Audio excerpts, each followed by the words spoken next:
Matt Campbell is the Canadian number one, a PDC darts player who's had a steady rise to within the world's top 50 over the past few years. He's also been regarded as one of the tour's most underrated players, but Matt is now having a crisis of confidence and is in a truly shocking run of form that could threaten his professional status. Today we're going to take a look at his rise in the PDC and why he is now in big trouble. We first saw Campbell attempt to qualify for a PDC event in 2015 by attending the now defunct North American qualifying event for Ali Pali, interestingly named the PDC Spectacular. The event was held in Campbell's home province of Ontario, and the winner got $5,000 and a spot in the World Championship. Campbell went on a run to the last 32 of the tournament, but was whitewashed 3-0 by John Part, the only non-European player to win the PDC Worlds. It was then a few more years until he made a big splash in the steel tip game that eventually came and really began in June 2018 when he attended the Canadian Open. Matt managed to reach the semi-final of the 135 player event, finishing joint third overall. That was great for Matt as it got him entry into the CDC event coming up, and a week later he attended the 5th and 6th CDC events of the year. In the latter event, he went on a run all the way to the final, where he was stopped in the deciding leg by Darren Young, who took out 127 when Matt was sat on 64. He attended the rest of the CDC events for that year and reached another quarterfinal and semi-final. Campbell then had a great start to 2019, winning his first WDF title at the Syracuse Open, where he beat Darren Young in the final. He also performed well on the CDC Tour that year, and over the summer, he managed to win 2 titles and reach 2 finals. Those runs helped him to finish second overall on the order of merit behind Young and as the top ranked Canadian player, meaning that he qualified for the PDC World Championship for the first time. At Ali Pali, he faced Mark McGeaney in a game where both players were making their debut on the big stage. Matt was unable to take out 80 to force the deciding set, allowing Mark to hit tops and get a 3-1 win. The 2020 season was heavily affected by COVID, meaning that the CDC Tour was split into US and Canadian tours, each of which was made up of 4 events. On the Canadian Tour, Campbell managed to reach 3 finals, winning 1 of them. This helped him to top the Canadian Order of Merit, securing a spot at Ali Pali again. His good domestic form also got him a spot in the World Cup for the first time, where he partnered Jeff Smith. In Austria, the Canadian duo began with a shock 5-2 win against Northern Ireland. In the next round, Campbell beat Cody Harris 4-2 to secure a 2-0 win for Canada over New Zealand. Then, in the quarterfinals, Matt averaged 97 to beat Dimitri Vandenberg 4-1 and send their game against Belgium to a doubles decider. In the decider, the Canadian team were beaten 4-2. During the World Cup run, Campbell confirmed in an interview that he would be going to Q School following the World Championship in an attempt to win a tour card. At Ali Pali, Matt faced Scott Waite and managed to go 2-1 up in the first of 3 game. The match eventually went all the way to a sudden death leg, where Waite took out 81 with Matt sat on 46 to win.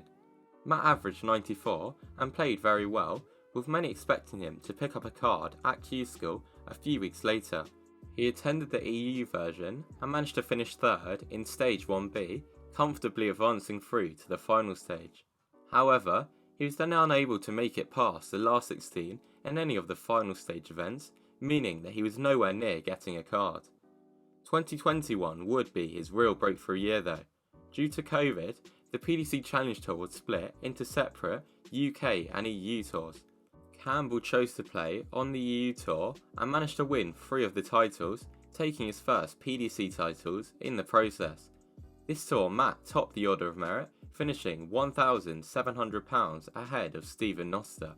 He secured the top spot before the final event, and his successors secured him a 2-year tour card, a spot at the World Championship for the 3rd time, and a Grand Slam of Darts debut. At the Grand Slam, Matt averaged in the 90s in his 3 group games and was eliminated with 0 points and a leg difference of -11. It was then time for his 3rd World Championship appearance, and he was still looking for his first win on the big stage. He was drawn against 2-time world champion Adrian Lewis and managed to win the first set. However, Lewis then won 3 sets in a row to hand Campbell a third World Championship loss. Matt then embarked on his first season as a tour card holder, and in only the third Players Championship event of the year, he hit his first PDC 9 darter in a loss against Damon Heta. Across the year, he won 36 of his 65 Players Championship games and averaged an impressive 93.23, the 36th highest of any player. His highlight of that year came in April when he went on a run all the way to a final of Players Championship 13 where he lost 6-2 to Nathan Aspinall. During the season, he only managed to qualify for one Euro Tour, the Austrian Darts Open, where, in a loss against Wesley Plazier, he missed double 12 by an absolute mile for a first stage 9 darter. His good form helped him to qualify for both the Players Championship finals and Ali Pali. In Minehead, he went on a run to the last 16 before agonisingly losing to Danny Noppert 10-9. It was then time for Campbell's fourth World Championship, and he was drawn against fellow North American Danny Baggish. Pre-game, Campbell was the 1-2 favourite to get his first Ali Pali win. However, it was the USA's Baggish who surprisingly got a comfortable 3-0 win, taking Campbell's World Championship record to 0-4. In his second year of a tour card, Matt's floor average fell to 90.35, the 89th highest of any player. He failed to reach the last day of any Players Championship event, but performed well in the Eurotour qualifiers and made 6 of the stage events, reaching the third round of one of them. During his run at that event, he was involved in an on-stage exchange of words with Dirk van Dijvenbode when it was clear that Matt was unhappy with one of Dirk's celebrations. Ahead of his 5th Ali Pali appearance, Campbell said that he would never move to the UK full-time, as family always comes first for him. At the Worlds, he began with a game against Lawrence Ilagan and went 2-0 up, looking like he was easily on the way to his first win on the stage. But Ilagan then fought back and won back-to-back sets, taking out a brilliant 104 skin saver to force a deciding set. Matt then won the 5th set 3-0, finally getting a World Championship win at his 5th attempt. Following the match, Campbell expressed his displeasure with Lawrence's over-the-top celebrations, but said that he had done some before in the past. Next up for Matt was James Wade, and he managed to brilliantly average 96 and win 3-2 in a shock result against the number 13 seed. That was by far the biggest result of Campbell's career to date, but there was no real handshake offered by Wade. Following the game, Campbell said that he didn't blame Wade for being disappointed, but that he should have just shook his hand and moved on. Ahead of his third round game on the 27th of December, Campbell chose to fly all the way back to Canada to spend Christmas with his family, with some feeling that this was a baffling decision. He was back in time to play the game, but averaged just 91 in a 4-0 loss to a 16-year-old by the name of Luke Littler. Then, we get to the 2024 season, where, after over a month off, it was back to PDC action for Campbell. The season got off to a very bad start, with Matt averaging just 73 in a 6-1 loss to Martin Schindler, who averaged below 90 himself at Players Championship 1.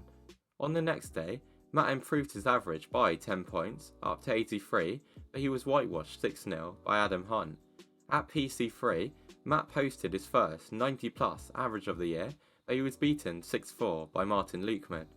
On the following day, he averaged 85 in a 6-1 loss to Jeffrey Deswan. A day later, he attended his first Eurotour qualifier of the year, where he averaged 92 but lost 6-4 to Dom Taylor. Later on in that day, Campbell posted a shocking 61.96 average in a 6-2 loss against Jamie Hughes, who averaged just 81 himself. That meant he had gone 2 blocks and 6 events without a win in 2024, and he had just posted what was surely his worst average in the PDC. But it surprisingly wasn't, as at Players Championship 7 last year, Matt averaged just 48.4 in a 6-0 whitewash loss to Dimitri Vandenberg. But Matt proved that was just a blip, likely due to his travels, as on the following day, he put 50 points on the average and improved it to 98. So, could Matt get back to his best at the first major of the year, the UK Open? Campbell did manage to average exactly 90, but was beaten 6-5 by Nick Kenny. After 7 straight losses to start the year, Matt then chose to miss the next Players' Championship doubleheader. He made a return at the most recent block of events, but averaged just 82 on the first day in a 6-0 whitewash loss against Karel Sedlacek. Matt's average improved on the next day, but only to 84 in a 6-2 loss against RVB. He also averaged 84 in the first Eurotour qualifier of the block and was beaten 6-1 by Daniel Closer. His losing streak on the 2024 Pro Tour now stood at 10 games, so could he end that block off by igniting his year with a qualification in the last event of the block?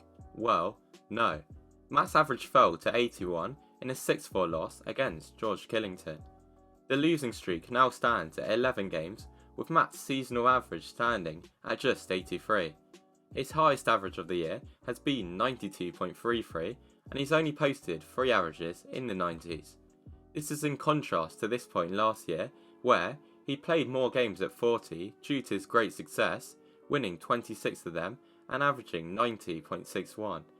His results so far mean that he's very far behind in the World Championship race, and he looks set to miss it for the first time in 6 years if he doesn't dramatically improve his form. The downfall has been baffling, especially as in the high-pressure Ali Pali environment just a few months ago, Matt averaged over 91 in all of his 3 games with a high of 96 in his huge win against Wade. In terms of the tour card race, Matt sits at 49th and so should be safe at the end of this year, but if he doesn't improve quickly, he will have a lot to do next year if he wants to remain a tour card holder. I hope that Matt can improve his form very soon, as when he's playing at his best, he's one of the most underrated players on tour and has one of the nicest throws. Let me know what you think will happen in the comment section down below. Thanks for watching. If you enjoyed this video, don't forget to like, subscribe and hit the bell to turn on notifications so that you don't ever miss a new upload.